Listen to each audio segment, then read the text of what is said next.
Build professional skills this semester with Adobe Creative Cloud and create standout work both in and out of the classroom. Save big on professional creativity tools. Students get 65% off Adobe Creative Cloud, including Photoshop, Illustrator, Premiere Pro, Acrobat Pro, and 20+ creative apps. No matter what project you're working on, Adobe Creative Cloud apps can help you take it to the next level. Visit adobe.com/student to learn more.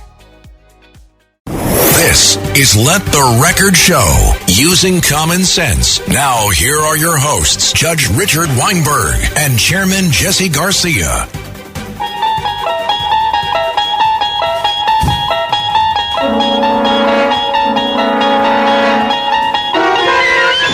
You're traveling through another dimension.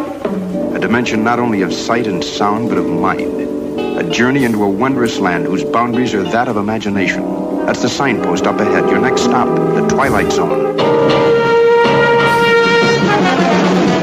All right, let the record show that this is not the Twilight Zone, and we are not Rod Serling, but we are Chairman Jesse Garcia of the Republican Party. Jesse is the vice chair of the state party and the county chair of the Suffolk County Republican Party. Noted attorney, commentator, and essayist Eric Levine. I'm Judge Richard Weinberg. Now, our listeners may ask, why did I start the show with the music from the Twilight Zone? Well, Richard, why did you start the show with the music from the Twilight Zone? Excellent question, Eric. It's because I promised Jesse. Why did you start the music of this show with the Twilight Zone? I'm sorry? Why did you start with the Twilight Zone? There you go. Two geniuses asking the same question at the same time. The answer is because I promised you guys I would. That's why. But it actually works with what my introductory remarks to you two esteemed gentlemen. One, I want to ask the question, why has the Democratic Party seemed to have failed to understand that its policies have alienated the majority of the American people? They need to be abandoned, and they have to retool. It's not about the delivery of the message. It's about the policies themselves. That's one of the aspects I want to talk about. That's the Twilight Zone from the point of ridiculous that the Democrats have no sense of the real world. They're in their own Twilight Zone. The second piece of Twilight Zone, and I don't mean to be disrespectful to the president-elect, because I'm a big fan of the vast majority of his appointments and his policies. But the idea of proposing Matt Gaetz as Attorney General of the United States is something that I consider political malpractice. I think it's a bad decision politically. I think it's a bad decision legally. If he tries to push it through a recess appointment, it will be found to be unconstitutional. He's creating a war with the U.S. Senate. He's embarrassing the new majority leader, John Thune, a very decent guy. He's putting Speaker Mike Johnson, in a box, wanting him to declare that there's an adjournment or a recess, and therefore he can call under the Constitution a special session. Short answer is he can't. Somebody ought to give him some legal advice that he can't, and tell him politically that he's wasting good resources and time on a failed nomination, because Gaetz will never get through the United States Senate. So, Jesse, I want to begin with you about the failures of the Obama and Biden administration and the agenda that was proposed by the Democratic Party with their woke ideology and their extreme positions and how to alienate everybody, and yet they're doing it again. For example, we have all these cities and states now saying there's city and states that are sanctuary cities and states. Jesse, your thoughts? My thoughts are, these are the power brokers of the Democratic Party who are trying to seek refuge to deflect from their own failures in policy, their own failures in politics, and in their own failures of capturing the House, the Senate, and the White House. And I mean, this is everyone. From Oprah Winfrey, who is now trying to distance herself and trying to explain to everybody that she did not take a fee for her concerts, though her company received not $1 million, as we were told for the first 2 weeks. It's really closer to $2.5 million for her corporation or her production company to put on these concerts. But we're also talking about Nancy Pelosi, who's been on podcasts and who has been interviewed and trying to blame Joe Biden for not getting out early. It's the elitists. It's the View, it's the hosts of the View and all of Hollywood. And as we discussed, it's these blue state governors. I want to pose the question, why would the governors of these states oppose the deportation of criminals who entered this country illegally and are walking the streets free in their states and in their cities. I mean, just this week we had the conviction of the illegal undocumented migrant who killed Laken Riley. And now he's been sentenced to life without parole. I think he should have gotten the death penalty, but I don't think it applied here. I'm not a legal whiz. But certainly, here is the Democrats with an identity problem. They want to double down. These governors are crazy. And as I said, moving forward, as I said last week, I truly believe that this is the beginning of the 2028 presidential primary nomination process for the Democratic Party, where you have the names of Pritchard and Newsom and others trying to stake out their territory to be the most lefty, most progressive individual that will appeal to the worst parts of the Democratic Party. I mean, it's unbelievable. And we have to watch for a couple of two things. Let's remember that even, Bernie Sanders, he said and he blamed the fact that the Democratic Party wasn't even farther left, wasn't furthermore progressive, and basically nationalized every system there is. We have the Congressional Progressive Caucus, the AOC saying the same thing. But I think one of the things we have to check out and watch for is the fight for the next Democratic National Committee chair. That will truly show, or at least give a glimpse into the future of where the Democrats go. But certainly, these governors and these mayors of blue cities, of blue cities like Chicago and such, they are staking out their political futures and future runs right now. And they're doing it at the expense of their constituencies. I just have to tell you, I just came from a lunch with Governor Greg Abbott of Texas, who truly is one of my heroes. He's the man, as governor of the great state of Texas, who protected the entire United States against the invasion by illegal migrants, cartel members, try to stop the flow of fentanyl. He was challenged in the courts by the United States Department of Justice under Merrick Garland, to his disgrace and to the disgrace of the Biden White House, to try to stop them from putting up boundaries and borders and walls and buoys.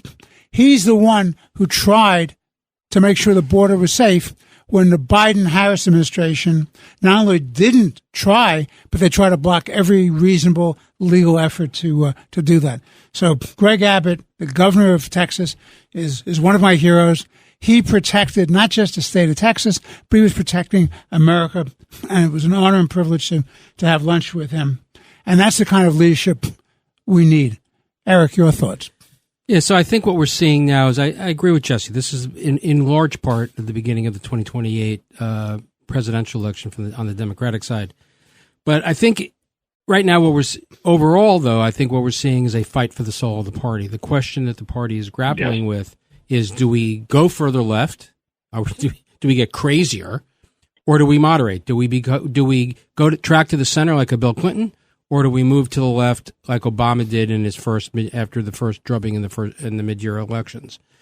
And that's the fight we're seeing right now. And the people who are out front, the people who are loudest right now, are the Looney Tunes that want to go even further left. These are true believers. They treat these things like a religion. The climate agenda, it's a religion. The social justice agenda, it's a religion. So even if you get more and more in the minority, even if you lose more and more, if you're a true believer, what's more important is the belief, not the winning, because eventually your day will come. It's what they call, in the great book called The Prophecy That Failed by Leon Fessinger, saying it's cognitive dissonance, that we are not worthy, that we haven't purified ourselves enough, and therefore, notwithstanding the results, if we only purify ourselves more, we get the result we wanted, which is what Bernie Sanders and Elizabeth Warren and AOC want. Well, Bernie Sanders, of course, is a Marxist. Elizabeth Warren, socialist, Marxist. AOC, socialist, Marxist. So there's a fight in the Democratic Party in large part between the socialist wing of the party, the Marxist wing of the party, led by Bernie Sanders, AOC, the Squad and Elizabeth Warren, the social justice warriors, and the idea that we need to regulate, and give government control over the lives of the American people. In all aspects of our lives. In all aspects of our lives. That's what Obamacare was about. It was a takeover of the healthcare system. That's what the climate agenda is about. It's the takeover of the energy system. That's what regulation is about in terms of on the FCC. It's government takeover of speech. And that's what cancel culture is about. That's what diversity, equity, and inclusion is about. This is all about regulating the way everyday Americans lead their everyday lives. And then you have a moderate wing of the party. Well, look what happened to Congressman Moulton. The guy, Democrat, a moderate Democrat, actually made the observation that as a parent of two young girls, father of two young girls, he does not want a trans woman, a trans girl, participating in sports with his child, so a biological male, to run over his two girls. Literally run over. Those were his words. And he doesn't want trans women with male genitalia in the locker room with his girls. And the guy is being vilified. The guy is being, the left of the party wants to force him completely out of the party. They've already said they're going to run a primary against him. They're going to run a primary. So this is the fight you're seeing. And the question is whether or not going to be more folks like Moulton in the Democratic Party standing up and say, let's speak sanity to the American people, and then maybe we could become the majority party again. But you have the Looney Tunes, you have the wackos, you have the radical, progressive, socialist, social justice left that wants to control everyday lives. And if they don't and if you don't agree with them, they shut you up. You're not allowed to speak. Just ask Congressman Moulton. Jesse, let me ask you a question. The point was raised a few minutes ago in our conversation about you have to see who becomes a chair nationwide of the Democratic Party. Mm-hmm. How does that process work, and what's the likelihood that you'll get a common sense moderate Democrat in that process as a political observer? Number one, as a political observer, I mean, I can't speak to the rules because the Democrats have funky rules, and I don't know how much their procedures and their rules say. But certainly, well, they'll just change them along the way, just to get that to is true. Well, of course, just like here in the state of New York, the Democrats, when they don't win at the ballot box, they change the rules as they go along. They tried it in Pennsylvania with Senator Casey. That didn't quite work out either. It certainly did. It failed miserably, and that legacy has now come to an end. But from what it's my understanding, at least in the way the Republicans are, there are national committeemen and there are state chairs. Those are each state has two. In the Republican Party has two. National committee member, a woman and a male. So that makes up about 100, and then there's about 50 state chairs. That grows at about 150, and there may be some other personnel that does it. And they vote, and they go through that process. And that's how Laura Trump got there, and that's how the former state chairman of North Carolina became the two co-chairs of the Republican National Committee. What I find interesting, though, is number one, first to get an insight to this, you got to see who are the voting members of this for the National Committee. And if it's very similar, let's go to their national convention. Their policy platform committees were all staffed by progressive zealots. That's why the platform of the Democratic Party was, again, so much further left than what Kamala Harris wanted to portray. That's why we were able, as Republicans in the Trump campaign specifically, was able to point to their platform as this was the way they're going to govern, because that's their platform. The Republican platform was far more open-minded, in my opinion. So it'll be interesting to see whose voice is going to be louder, who's got more allies in that voting body. Is it the AOCs in the Squad and Bernie Sanders? Or is it Governor Shapiro? Is there a major force, gentlemen, in the Democratic Party who can grab the reins of leadership and try to push them in a direction? Or is it so fractured? To grab leadership? Not to grab leadership, but I think you got to look at some of their money. That's where you're going to see this. Major forces, and I think the major voices will be, I still think Obama has a major voice in this. I also believe that you have George Soros and the Soros family, the individuals that really are funding this far left lurch of the Democratic Party, where they get involved, as you know, we discussed it, into getting far left, prosecutors in counties not just members of Congress, but U.S. senators, governors, and presidents. So yeah, but Soros took it on the Soros really took it on the chin with these prosecutors. Yes, he did. And all of these progressives took it on the chin, but they're not backing down because they do know in their party they may have the minority voice in the electorate. But they got the money. They got the money group. They have the money group, and they have the ability, and the largest voice or larger voices in the small part of the party, which is the progressive part of the party, which is growing because the moderates are leaving. They're being kicked out of office, they're being defeated at the polls, or they're being run out and canceled by the progressives. So and they're voting for Republicans. Voices are actually shrinking. Yeah. And they're voting for Republicans. Their voters are shrinking. The voices of the moderates are shrinking. So it'll be interesting. Let's watch Shapiro to see what he does. Well, I got to imagine he wants to run for re-election or even tee himself up for 2028. Well, in the first instance, when Soros was spending all this money and getting DAs in place and having people take over school boards and building a grassroots movement, he was quite successful because people were starting to get a message out. And because of their messaging, make you feel good about all kinds of giving away stuff, the Democrats in the first instance were pretty successful. But over time, fortunately not that long a time, but over time, when people finally realized what social justice and DEI was all about, and cancel culture and the radicalism of the progressive left, and people started seeing how it impacted their everyday lives, people became repulsed by it. People began to reject it. That's what I think was really the outcome of this election. It obviously was a huge win for Donald Trump.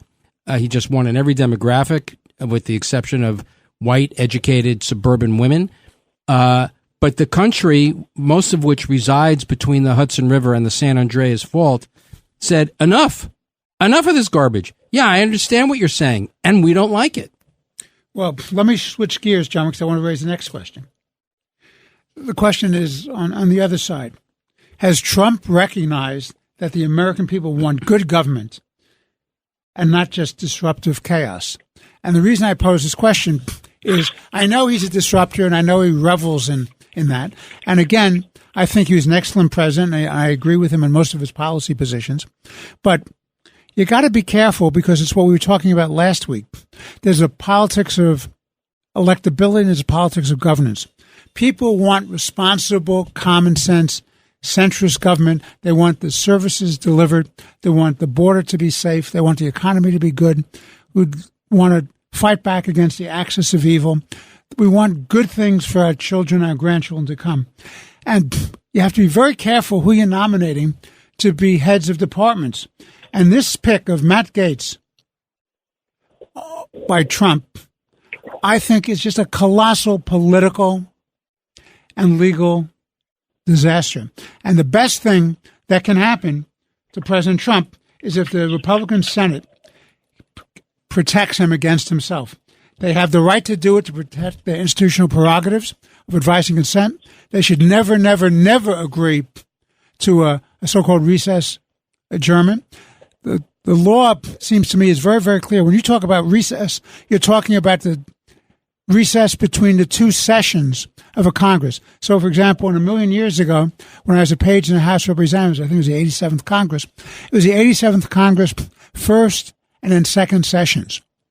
So it's the gap between the end of the first session and the beginning of the second. That's when he can do this. It's not an open-ended invitation to circumvent the constitutional obligations, duties of the United States Senate for advice and consent. And by pushing Gaetz, who will never get through, because you have a whole cluster of Republicans trying to protect Trump against himself. They're never going to go along with Gaetz. Never. And all the Democrats will vote as one voice against him. So it's not going to go through. Why do you want to have this embarrassment? Why do you want to divert attention, resources, time, when you should be pushing your agenda on a wasted nomination?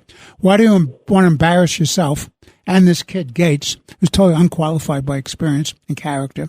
Why do you want to do this? Why do you want to put John Thune, a very decent guy, the majority leader for the Republicans, in a situation where it looks like he's not delivering from the president when he's actually protecting the president? Why are you putting the Speaker of the House Mike Johnson in a position where he can urge him to have a vote in the House against his own interest by saying we're in recess. Why do you want to do that? It makes no sense to me. Eric. Yeah, I don't think this is ever going to get to confirmation. I think Getz at some point before we get there is going to have to withdraw his name. I mean, just do the math. Susan Collins is never going to vote for him. Lisa Murkowski's never going to vote for him, and Mitch McConnell's never going to vote for him. So that's 50. They just need one more. And then his nomination fails because, as you point out, all Democrats are going to vote against him. There is no shortage of Republicans that don't believe Matt Gaetz is up for the job. I do believe that the ethics report is going to come out and that the only way he's going to be able to keep it quiet is if he agrees to not move forward with the confirmation. But if he does move forward with the confirmation, I believe the Senate's going to, both Republicans and Democrats are going to demand it. Some of the women, underage girls that are allegedly mentioned in the ethics report are going to testify. It's not going to be a good look. And at the end of the day, after being humiliated and embarrassed, the nomination would fail, I believe. So I think he's going to, at some point, withdraw his name. And if he were a real patriot, he wouldn't embarrass the president, Richard, as you point out, and he wouldn't humiliate himself. I mean, he wants to run for governor of Florida. If he has any hope of running for governor for Florida, he has to hope that he's not humiliated in this process. And I think the only way to do that is to stand up and say, along the lines of, Mr. President, thank you for your support. I believe I'd be a great attorney general, but there seems to be a great deal of pushback to save you and your administration any embarrassment or to force you to waste any more of your political capital to defend me. I'm going to do the patriotic thing, and I'm going to back out. Thank you, Mr. President. And a lot of people would be grateful for that. He would help his campaign for governor. Well, we're going to take a break. Jesse, when we open up this second segment of our show, I want to get your thoughts on that. No problem. This is Let the Record Show with Chairman Jesse Garcia of the Republican Party, noted attorney, commentator, and essayist Eric Levine. I'm Judge Richard Weinberg. Please stay with us for more important and interesting conversation. Let the Record Show is on the air.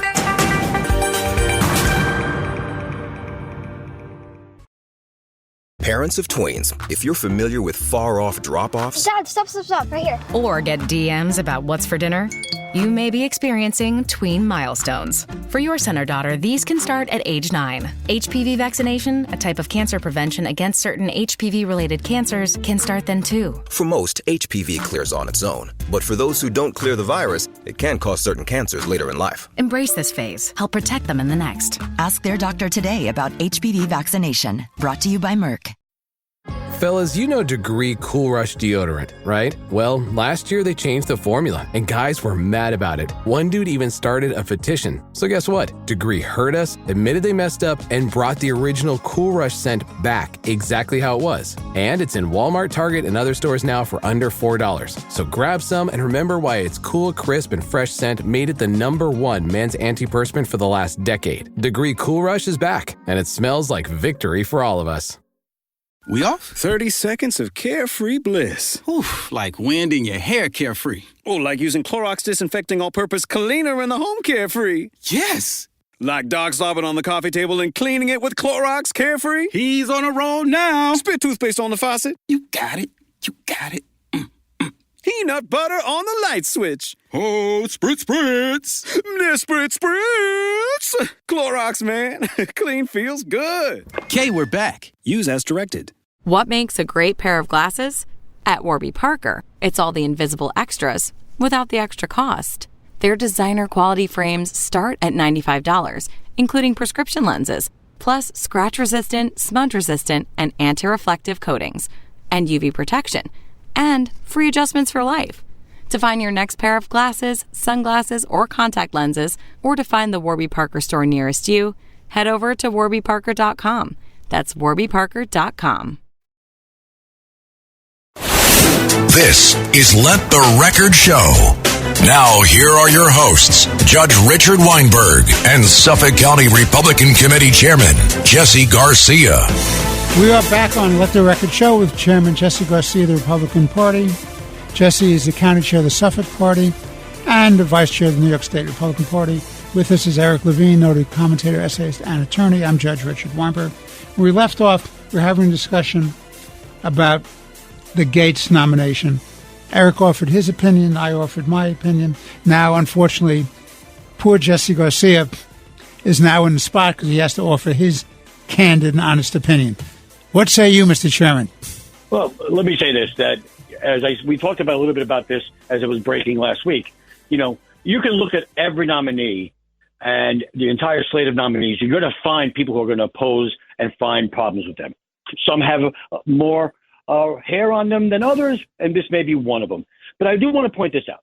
Number one, the voters of this country, 2.5 million more voted for Trump, 312 electoral votes. They voted for a few things. They voted for a change in policy and direction. They voted for change. They wanted to get away from the progressive nanny state policies, and they also wanted to get away from a government that's embedded, that's the bureaucracy that runs the government instead of the people running the government, but what we call as Republicans the deep state. And they voted for a disruptor. They voted someone that has done that in Donald Trump. And I think that that's what we're going to see here with whether it be Gates or any of his nominees. His nominees are I think charged with one thing: to ensure that the institutions of our government are never to be weaponized again. And to do that, you're going to have to upend it. You're going to have to get rid of the bureaucrats that have run this government, have been part of this government, and think and know and have said, hey, you know what? I've been here through the last president. I'm going to be here through the next president. I've been here through Republicans in controlling Congress. I'm going to be here well after they're gone. That type of attitude that does not serve the people of the United States well needs to be changed. We need to have people who are truly in for public service and who believe in the constitutional responsibilities and obligations of these departments, not to engage in political retribution or political lawfare. So that to be said, I'm not really sure what's going to happen with the Gates nomination. To speak specifically with him, it wasn't me who came up with it, but a friend of mine indicated to me and observed that while Gates resigned, he still was elected to a new term. So he has so the administration and Gates have time to think before the new Congress sits. I believe it's on January 3rd when they take their oaths, if he's going to take his name out of nomination and return to Congress, or as has been said, run for governor. That raises an interesting question. I don't know the answer to this, gentlemen. Yeah, I thought he resigned. I thought he resigned. How do you resurrect? He resigned. The fact that he was elected, he resigned from Congress. But also, let's remember why he resigned. So it was specifically so that the report would not be released. If he goes back into Congress, and again, I don't think that he can, but let's assume he can for the sake of this discussion, that report's going to be released. He was elected. He resigned. And listen, I'm not a scholar. Yes, you are. Yes, you are. But he resigned from the current Congress. He was elected and has not yet taken the oath for the future Congress. Good point. Yeah, but Mike Johnson, when after the resignation, was talking about one of the good things about the timing of the resignation is you can have an election, and have somebody put in place. I think. I don't know the answer to that, but it's an interesting question. He does not decide to come back. Yeah. That's in the event he decides not to come back. Regardless of that, you know what? I'll leave that on your side of the table, and you two learned lawyers will figure that out. But here's the other thing. I think you touched upon it. If he returns, say he's able to return, say whether it's January 3rd or he runs for a special election to get his old seat back in Pensacola, which is he'll win in handily. Will that report now? Do those charges continue? Does the report come out?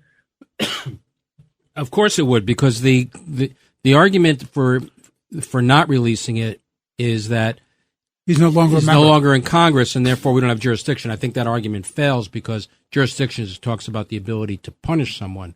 This document exists and should be released because it goes to the question of his fitness to be Attorney General. But it also goes to his fitness to be a member of the House. Exactly, but it's a document that exists, and so of course it would come out. Of course it would come out. Fascinating question. I don't know the procedures that there's an action from one Congress with that membership also lead forward and it goes into the next Congress coming in. Do they have to almost redo it? Now, it could be done quick because the work has been done. Do they have to go through the process again of a complaint being filed or taken up and moved forward again? I don't doubt for a moment there's some procedural morass that would be involved, but I think that ultimately it's going to get out. Come out. I think it's going to come out. Ultimately, it does get out. Yes. Okay. All right. So, switching gears, let me posit to you, gentlemen, as follows. American Western civilization, as we've discussed, are on the brink, and we're counting on Trump for leading the American-led world order and bringing us back to respect and deterrence. And I submit to you, gentlemen, that the failures of Biden and Obama before him on domestic and foreign policy have been disastrous. They've been disastrous for this country. They've endangered the security of this country in terms of national security, its economic growth, its energy independence. These are bad things that have happened because of Obama and because of Biden. And Trump is the one person who can lead us forward. So, Eric, I want to get your thoughts on this. How does Mr. Trump, who will soon be our president again, how does he move us forward on national security and energy independence and economic growth? How does he do that? Well, the first thing he has to do, and he said he will do, is he recognizes the Reagan doctrine of peace through strength. And now that we have the overarching policy, now what do we have to do? We have to rebuild our military. Our military, if you include inflation, we've been cutting back on our military expenditures. China, Russia, Iran, and North Korea have formed an axis of tyrannies that are attempting to overthrow the American-led world order, and the United States militarily is simply not equipped to deal with the threats that we're facing. There has to be a massive rebuilding of the military. Now, Senator Wicker of Mississippi, who's going to be taking over, I think, the foreign relations, not the foreign relations, going to be or Defense Committee in Senate. Yeah, he's an expert on armed services. Yeah, has been advocating for a 5% of GDP to be allocated to rebuilding the military. I support that wholeheartedly. We have to. It's not enough that America be the biggest military in the world, and it's not enough that America be the most lethal. It has to be as lethal as it has to be, so lethal that nobody wants to deal with us, that nobody dares challenges us, and we're nowhere near that. And we have to get rid of DEI. Yeah, well, DEI, that is a cancer. Diversity, equity, and inclusion. That is a cancer that has infected the military. It's infecting our schools. It's infecting our colleges and universities. It's infecting our places of business. It's affecting our political institutions. Yeah, that has to be eradicated. It is inherently racist, anti-Semitic, and unconstitutional, and it undermines making sure that the military is a strong fighting force. Now, what is also would be helpful is if our NATO allies also recognize that it's critical in order for the American-led world order to succeed, that we need we need them to fight for Western civilization as well. You look what happened today in the United Nations. There was a resolution put on the floor of the Security Council. You have the 5 permanent members, and then you have 10 other members that rotate to 15. For the resolution called for the immediate stop of hostilities, a ceasefire in Gaza, and then the eventual release of the hostages, which of course would never happen. So fortunately for Joe Biden, had the United States veto that resolution because it did not demand the immediate release of the hostages. It just stopped the Israelis from fighting. And what does that mean? If the Israelis stop fighting, it means Hamas will eventually reinvigorate itself. It means Hamas survives and Iran wins. And it'll make Hamas, and if Hamas survives, it becomes a hero. So you got to wonder sometimes what's going on in the minds of our allies, NATO allies. Our so-called allies. Now they're real allies. It's just they obviously just define their national security and their national interests slightly different from ourselves. But we have to get back to the concept of winning. We have to stop with. We have to go from ceasefires to victory. We have to go from de-escalation to deterrence. We have to change the language of how we conduct our military operations, because when you change the language, you change the mission. And when you change the mission, you change the policy. And when you change the policy, you change the direction of the world. So we have to see what's going on. There are three conflict points in the world right now between the axis of the tyranny of China, Russia, Iran, and North Korea, and the Western American-led world order. And that's in Israel, it's in Ukraine, and potentially in Taiwan. We must allow the Israelis to win, because if the Israelis win, the United States wins. If Iran and if Israel wins, Iran loses. And if Iran loses, that means that China, Russia, and North Korea lose. And we have to be, I think we all agree as it relates to Ukraine, we're beyond the point of Ukraine, quote unquote, winning the war. I think that ship has sailed. I think we're now at the point. That's because of failure of Biden to give them what they needed when they needed it. Yeah, he always slow walked it. Now all of a sudden for the first time, he's telling them you can use your long range rockets to attack inside Russia. Why hadn't we been doing that from day one?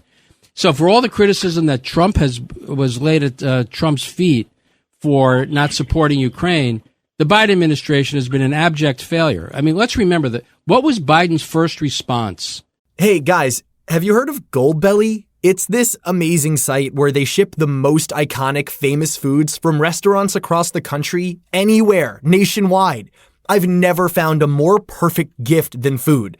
They ship Chicago deep dish pizza, New York bagels, Maine lobster rolls, and even Ina Garten's famous cakes. So if you're looking for a gift for the food lover in your life, head to goldbelly.com and get 20% off your first order with promo code GIFT. This episode is brought to you by SelectQuote. Life insurance can have a huge impact on our family's future. With SelectQuote, getting covered with the right policy for you is simple and affordable. SelectQuote's licensed insurance agents will tailor your experience to find a life insurance policy for your needs in as little as 15 minutes. And SelectQuote partners with carriers that provide policies for many conditions. SelectQuote. They shop, you save. Go to SelectQuote.com/SpotifyPod today to get started. Mic check. 1, 2. Are we recording? Hi, I'm Michelle Bernstein, an award-winning chef, restaurateur, and mom. I have a lot on my plate, including my psoriatic arthritis symptoms. That's why I was prescribed Cosentyx. It helps me move better. Cosentyx secukinumab is prescribed for people 2 years of age and older with active psoriatic arthritis. Don't use if you're allergic to Cosentyx. Before starting, get checked for tuberculosis. An increased risk of infections and lowered ability to fight them may occur, like tuberculosis or other serious bacterial, fungal, or viral infections. Some are fatal. Tell your doctor if you have an infection or symptoms like fevers, sweats, chills, muscle aches, or cough, had a vaccine or plan to, or if inflammatory bowel disease symptoms develop or worsen. Serious allergic reactions and severe eczema-like skin reactions may occur. Learn more at 1-844-COSENTYX or Cosentyx.com. Ask your rheumatologist about Cosentyx. When Russia invaded Ukraine, it was to offer Zelensky a ride. His first response was to surrender. And his first comment was, what was that? A minor incursion doesn't count. Even before that, so even before the invasion, his comment was, if there's a minor incursion, we can live with it. Of course, Russia saw that as a green light. So whatever administration, so I think it's critically important that Donald Trump tell the world, when America fights, we're going to fight to win. When our allies are fighting, we're going to support them until there is victory. We must get back to the World War II model of winning wars as opposed to managing slowly the end of the American-led world order. Jesse, your thoughts? I echo what Eric just said about the military and about our allies. I do want to put a note here that, when Trump comes forward and scolds his NATO allies about them having to defend themselves, them having to pony up their requirement for the funding of the defense of NATO, that we should mark this down because they have to do that. And one thing about Trump, I think that his blunt talk, which has sometimes been used against him, provides clarity. And he is now backing up his blunt direct talk with action. I think we all have agreed that the foreign policy team of Peace Through Strength is coming forward in the appointments of two key people, Congressman Waltz in national security, and certainly Marco Rubio for Secretary of State. Two magnificent appointments. Amazing choices. Isn't it amazing that we spend time on Gates, but we don't spend time on Rubio and Waltz? But that's not to be. I apologize. It's all yours. Yes. But seriously, here is the doctrine that you just spoke about, that we've spoken about. It's peace through strength. This foreign policy team and our foreign policy doctrine is pro-Israel, pro-allies, but we have to call out our foes and our allies alike. Just since his election, we've seen a little bit of a change in the attitudes of America's enemies, whether it's Hamas, maybe looking for a ceasefire or peace or pulling back, the Houthis, ceasing operations and such. I think the globe and our allies have been waiting for America to arrive again, to not cower under the doctrine or the foreign policy of appeasement, begging, moving red lines back and forth, where America's allies could not trust America any longer. Hell, there's been times when we couldn't trust ourselves because we didn't know what one end of our government didn't know what the other end of the government's foreign policy was. A strong America with clarity will stabilize the Western civilization. Eric. So I think there'll be an interesting test case here right now. The Israelis attacked Iran, and they wiped out all the Russian S-300s. So the Iranians currently have no missile defense. None. They're completely naked to attack. So the question is, right now, so the Biden administration was quite clear, for reasons known only to them, and perhaps God, and maybe not even to him, they persuaded or they forced the Israelis to not attack Iran's nuclear facilities. Now, footnote, and then I'll come back to that. One of the facilities that the Israelis attacked was in Parchin. Parchin is a city in Iran. It was a nuclear research facility, but under the JCPOA, under the Iran nuclear deal, military sites were off limits to anytime, anywhere inspections, which of course the inspections were meaningless. I mean, it was just a lie that there were going to be these kinds of inspections. So because the Iranians never declared that site as a nuclear facility, they can't be complaining that the Israelis attacked a nuclear facility. Similarly, the Biden administration can't complain the Israelis attacked a nuclear facility because the Iranians didn't declare it a nuclear facility. And the Biden administration was quiet about whether or not it was a military facility. So, a nuclear facility. So putting that aside for a second, Iran has one goal right now because they want to develop a nuclear weapon because they recognize that the regime is at risk. And they look at they compare the Ukrainian model and the Libyan model to the North Korean model. What do I mean by that? Ukraine in 1994 gave up all its nuclear capabilities. It was the third or fourth largest nuclear power on the planet at the time, in exchange for a promise from the United Kingdom and the United States and Russia that their sovereign integrity would be maintained. How did that work out? Yeah, it worked out real well. So they gave up the nuclear weapons. Do we think Russia would have invaded Ukraine if they still had nuclear weapons? Of course not. Gaddafi, in Libya, before he was killed, gave up his nuclear weapons for thinking that it would save his regime. How did that work out? What's the one regime that has the nuclear weapons that will never give them up? It's North Korea. And in fact, we're always afraid that if we attack North Korea, they will use their nuclear weapons. So that's how Kim Jong-un and his family stay in power. The Iranians watch this and they see this. So they see a nuclear weapon as their only chance of survival. Between now and January 20th, the Israelis must be allowed to attack as aggressively as they can all the nuclear facilities inside Iran and to eliminate that threat. Can they do that without help from the United States?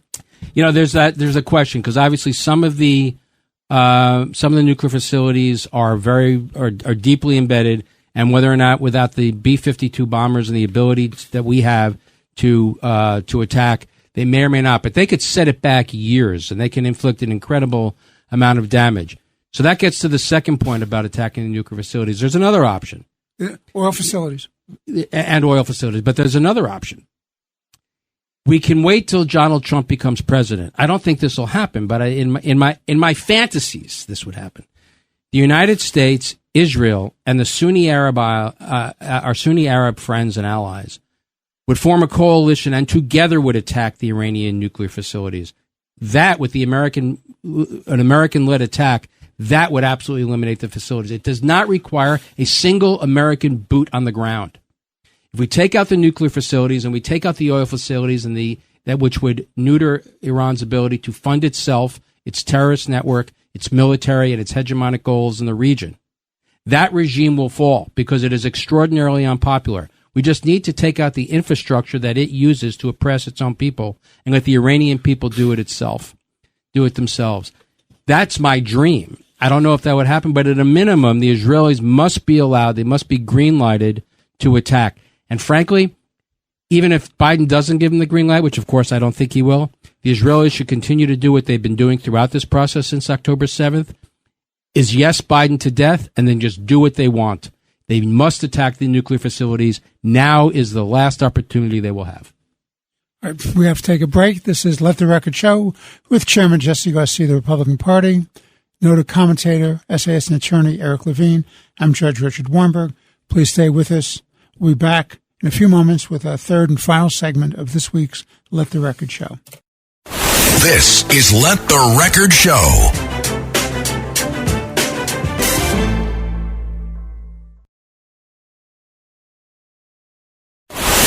This is Let the Record Show. Now, here are your hosts, Judge Richard Weinberg and Suffolk County Republican Committee Chairman Jesse Garcia. We're back on Let the Record Show with Chairman Jesse Garcia of the Republican Party, noted commentator, essayist, and attorney Eric Levine. I'm Judge Richard Weinberg. On our break, there's a rumor going around that a name has been proposed to be the chair of the Democratic National Committee. This is not a formal designation. It's just rumors and names being thrown out. And that's Rahm Emanuel, who is the former mayor of Chicago, chief of staff to Barack Obama. And he's the guy who coined "Never let a crisis go to waste." Yeah. So, Jesse, exactly. What do you? Yeah, I mean, well, which seems to me, in other words, that's just a cover for doing whatever the hell you want to do. So, for example, you call it the Inflation Reduction Act, and you push through all your Green New Deal garbage, right? So that's the father of that kind of concept. So, what do you think about this name being floated, Jesse? Well, the first thing I would think of is I've always known that the first name out of the box is usually one that gets shot. But that will get put me in the middle. So always put my name in the middle. Rest in peace, Rahm Emanuel. Is that your point? Yeah, exactly. So, I mean, I don't even know if this is something that he wants. And quite frankly, you know, the ties that he has to both Clinton and Obama are interesting. I mean, whether or not he's more of a moderate, I think that's up for debate. He's our current ambassador to Japan, so he's a real person. Exactly. And so it will be interesting to see how that goes forward. But you typically, you know, I think this is one of those aspects where people are now starting the drafting process or floating names to see what traction would be supported. If they're floating the balloon and they get shot out by a bunch of arrows, we know it's going to have a problem. If it starts going higher and higher and people are going to get underneath it, it may be something that's going to take some flight. So it'll be interesting to see. Well, speaking of names that are being thrown out for different positions, there's a United States Senator who Eric and I know and think very, very highly of, and that's Senator Bill Hagerty of Tennessee. Now, his name is being tossed about for Secretary of the Treasury. Now, I can't think, and Eric knows him very, very well, I think he's absolutely wonderful. I think he's one of those superstars, if not the superstar of the United States Senate and the Republican side. I think he's a remarkable guy, great resume, great common sense, great judgment, and would be a great contribution to the administration of Donald Trump, especially as Treasury Secretary, because the economics and the retooling of our economy and economic growth is very, very important, and the Treasury Secretary is a major player in that. And I think the name is being floated out there because there was a rivalry between two candidates before, and I think Trump and different factions around Trump got annoyed about the campaigning that was going on in the media, behind back doors, bad-mouthing each other. And to extricate himself, he removed one of them and nominated that gentleman to be Secretary of Commerce, and the other name, I don't know what's going to happen with him. My view about Hagerty is we'd be lucky to have him as Secretary of Treasury, but I think a guy like that is a natural leader because of his skills, his education, his experience, would be wonderful as Treasury Secretary, but he also is needed, that kind of wisdom is needed in the United States Senate. So I hate to see good people who are necessary to a vital Senate being taken out for other positions. Eric, what are your thoughts? I think Bill Hagerty is one of the most talented guys out there, period, end of sentence. I think he'd be an absolutely spectacular Secretary of the Treasury, and I hope he gets it. I think he'd serve the country well. I think he would serve the global economy well. He's extremely talented, and he's a great guy. He is. He's a wonderful person. So I think he can serve the country better as being Secretary of Treasury than being a senator, because Tennessee's a deep red state. They have a red state governor. They'd be guaranteed another Republican senator, and it's not like there's no other person capable of being a strong senator from the state of Tennessee. But it's hard to find people as skilled as Bill Hagerty who could be Treasury Secretary. So he would have been a great choice for Vice President, by the way. He would have been a great choice for Vice President. He would have been a great choice for Secretary of State. I mean, but Marco Rubio's a spectacular choice. I mean, we have a lot of talented people, a really deep bench on the Republican side. And fortunately, Donald Trump does seem to be digging into it and using it, with some of the exceptions like Mike Getz. But I think it would be just phenomenal and just great if Bill Hagerty became Secretary of Treasury. Jesse, what are your thoughts? I don't know much of Senator Hagerty. I take it, I've seen some of his work on, like anybody else here, like myself, on Sunday morning shows and on cable news networks. I've seen him to be very talented, very articulate. So I would defer to two people like yourselves who know him better, and I trust. But what I do want to point out is that you can see a little bit of a difference in Trump's governing style. Howard Lutnick is an outstanding man. He would be a public servant anywhere in the cabinet. And he'll be a great Commerce Secretary. He will be. He's going to be a great Commerce Secretary, and he's doing a very good job as a co-chair of the transition team. But I think what you see is that, what you said, there was some backbiting, there was some campaigning in the media. Trump stopped that. Trump took immediate action and said, okay, we're going to settle this, and boom, you're not going to become the Commerce Secretary. We'll still consider what's going to happen with Treasury. I think that shows that Donald Trump, his maturity, his understanding of Washington politics, and the stopping of internal chaos, internal drama, which plagued his first administration and his first campaign. He didn't allow that to happen in his run for president and during his campaign. He's not going to allow it to even get a foothold or a seed in his 47th in the second term in the 47th president of the United States. Look, Donald Trump wants to succeed. He wants to succeed. And he wants America to succeed. And you do that by surrounding yourself with people of real quality and can help you succeed. Hagerty's that guy. I think Bill Hagerty's an excellent choice. And here's the difference, is that Trump in 2016, whether we want to say he was surprised or not that he won, we'll just leave that aside. But he was not as prepared for this term as he was for his first term. He's much more prepared this time. It's two different approaches. Yeah, absolutely. He had to rely on people he did not know, did not have a good he did not have a working relationship with them. Some of it went right, some of it went wrong. And those became flare-ups. And I think we discussed this on the show. That, you know what? All these people that he was fired or he replaced, for them to become a commodity that they could get paid either in private industry or on television as a commentator, they had to beat up Trump. That was the way you got the Trump stink off of you, allegedly, in the elitist, big, mainstream media. This time, he's fully prepared. Number one, he's been there for 4 years. He was successful with a team that he inherited, was imposed upon him, and that he had put together. And he is a better candidate and a better executive for public service than he is now. And he's had 4 years to plan this out. That's why I think you see these nominations coming fast and furious. He has been preparing for this moment for the last 4 years. I just want to point out the irony here. Was it Hakeem Jeffries, I think it was, when he was talking about some of Trump's nominees, and he had the standard of, is this the best person in America for this position? I remember that. You know, this is... Didn't he support Kamala Harris? And what's that guy's name? Walsh? Well, putting that aside... that governor of Minnesota, that lightweight? Putting that aside, if you look at the parade of misfits, freaks, and failures that populate the Biden cabinet, you can't really point to a single cabinet appointment. Who's first rate. Not first rate, that has succeeded on any level. They have all been colossal failures. So spare me, Hakeem Jeffries, your criticisms of whether or not Donald Trump is pointing the best person. These are terrific nominees, and they're going to serve the country well. All right. We have 2 minutes left. I just want to... Speak fast. So I want to speak fast. Thank you very much, Eric. I couldn't have done that without you. All right. Anti-Semitism is blowing up around the world and in America.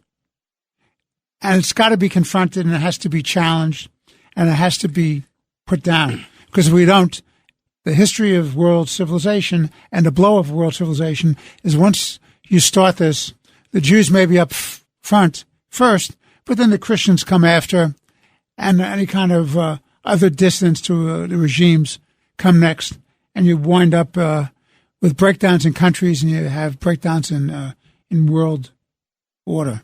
Eric? So I would make 2 points. The first is Jews historically have always been at their greatest risk when anti-Semitism becomes government policy. And that's what we saw during the Inquisition. That's what we saw during the Holocaust. We saw it during Tsarist Russia. We saw it during the Soviet Union. And what we're seeing today in the United States, social justice and diversity, equity, and inclusion is a manifestation of that phenomenon. It is a mainstreaming of anti-Semitism. That's why you see these explosions on our college campuses. You want to explain the quote-unquote context of the presidents of Harvard, MIT, and Penn when they talked about whether or not it depends on the context of whether or not calling for the extermination of the Jews violates their school policy.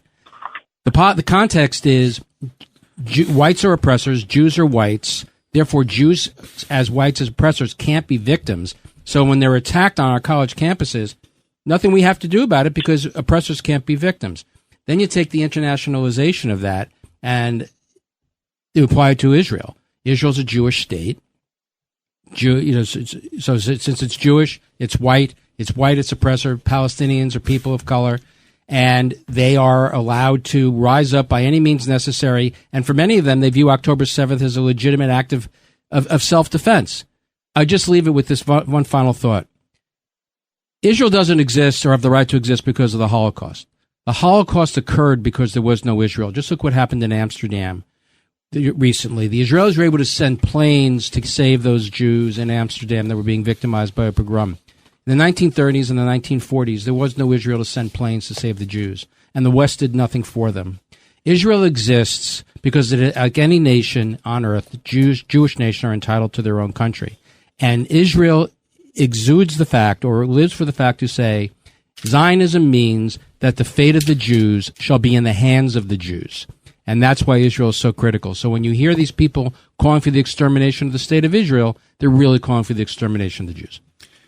Eric, Jesse, I want to thank you once again for another great show.